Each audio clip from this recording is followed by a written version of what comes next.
This might be one of the best times to turn any PC into a full console experience. Thanks to a recent Windows update and a few simple tweaks, you can now get full screen controller first setup with Xbox mode, Steam Big Picture, Playnite, and pretty much any front end you want, all running from one single system. And honestly, once everything is set up, this doesn't even feel like a PC anymore. Hey, what's going on everybody? In today's video we're taking a look at the new Windows update that introduces the Xbox full screen experience. Now Microsoft is rolling out a dedicated Xbox mode to Windows 11 PC, giving you a console-inspired controller-optimized full screen interface. But if you're anything like me and you haven't received the update yet, and you don't want to wait, there are actually a few ways to enable it right now.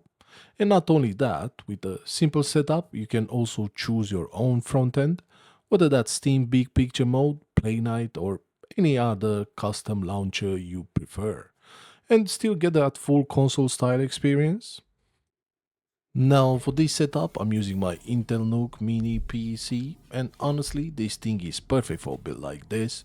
It fully supports Windows 11, it's small, compact, and still powerful enough for emulation and lighter PC gaming. Now this specific unit is powered by an Intel Core i5-8259U paired with 32 gigs of DDR4 RAM and Intel Iris Plus 655 graphics. So yeah, it's definitely not the newest hardware out there in 2026, but for this kind of setup it still gets the job done really well. And for storage, I'm running a dual drive setup. We got 256 gigs M.2 NVMe drive for the OS and apps, and the 256 gig SATA SSD dedicated to games. So overall, a simple setup, but exactly what we need for this kind of build. Now, to really complete this setup, you need a good controller. And for this build, I'm using the GameSir G7 Pro 8K AimLabs edition. And I recently got my hands on this one, and straight away it feels like it was made for this kind of setup. Now this controller supports both wired and wireless modes. You got Bluetooth and also a 2.4 GHz dongle, which gives you a super low latency when gaming. And one of the biggest features here is the 8000 Hz pulling rate, combined with the new TMR thumbsticks, which makes everything feel incredibly responsive.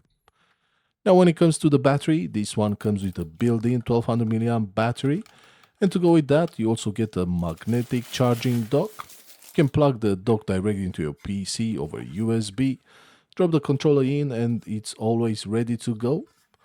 Now at the bottom of the dock you got a small hatch, and this is where you can store or plug in the 2.4 GHz dongle, which is a really nice touch here, especially if you're switching between wired and wireless. You also get interchangeable D-pads alongside multiple thumbsticks. You get longer, shorter, concave, convex, so you can fully customize it depending on your playstyle. And overall, this is what really brings the whole setup together, because once you're navigating everything with a controller like this, it generally starts to feel like a proper console experience. Now, to get that full Xbox experience, you need to be on the latest Windows update, which is version 25H2, OS build 26200. Now, if the feature is already enabled for you, then you're good to go. But if not, you can either wait for the rollout or you can enable it yourself. All you need to do is to head over to GitHub, download the latest Xbox full screen experience, scroll down to MSI installer and install it. Once that's done, you can enable it with a single click, restart your PC, and from there, just make sure your Xbox app is fully updated. Set up your main interface, enable full screen experience on startup, and one small but important tweak, move the user account control slider all the way down so you don't get interrupted by pop-ups. And just like that, you're in. Now from here I also installed Steam, enabled Big Picture mode and set it to launch at startup. Alongside that I've got EmuDeck for Windows installed for some retro gaming. And switching between everything here is actually really smooth. You can jump from Steam game straight into an Xbox game and then back into the Xbox interface without breaking that flow. It pauses your game, switches over, and brings you straight back in.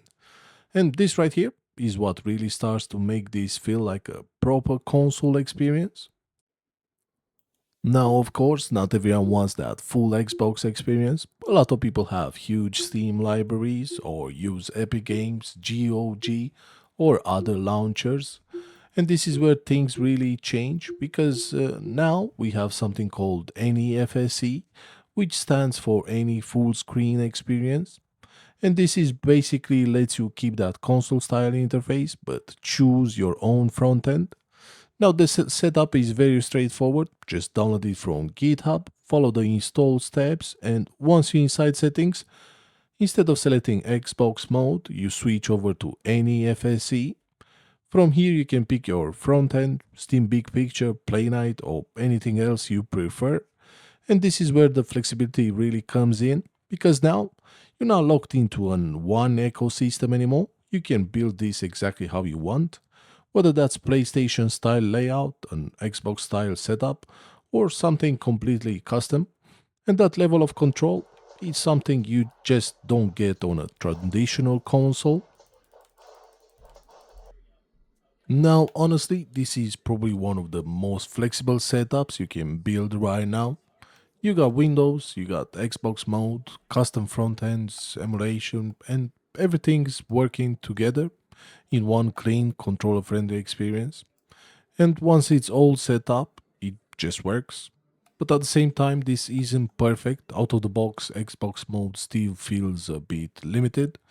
And depending on your setup, you might still need a few tweaks to get everything exactly how you want it.